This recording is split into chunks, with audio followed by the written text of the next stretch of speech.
ni Senadora Nancy Binay ang amang si Vice President Jejomar Binay kaugnay ng issue sa kanya umanong minanang ari-arian.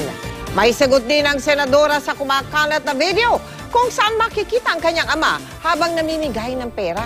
Nakatutok si Tricia Zapra. Inamin mismo ni Vice President Jejomar Binay, meron siyang mga manang ari-arian mula sa mga magulang. Kaya may mga nagtatanong, kung mayroong ari-arian ang kanyang mga magulang, paano niya nasabi na galing siya sa hirap? Sa kwento at sa isang political ad pa mismo ni Binay, namatay ang kanyang ina noong bata siya dahil kapos sa perang pampagamot. Hindi nagpa-interview sa mga miyembro ng media si Binay sa pagbisita nito sa Batangas ngayong araw, pero nagpaunlak ang kanyang anak na senadora.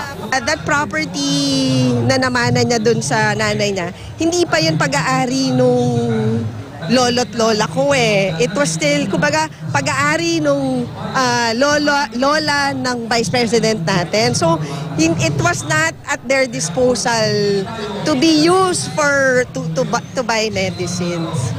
Malaki na raw ang kanyang ama nang manahin ang dalawang lupa. Sa kanyang Statement of Assets, Liabilities and Net Worth, dalawa ang nakadeklarang mana. Isang agricultural property sa San Pascual, Batangas na may fair market value na mahigit 22 million pesos at isang residential property sa Cabagan, Isabela na may fair market value na mahigit 880,000 pesos.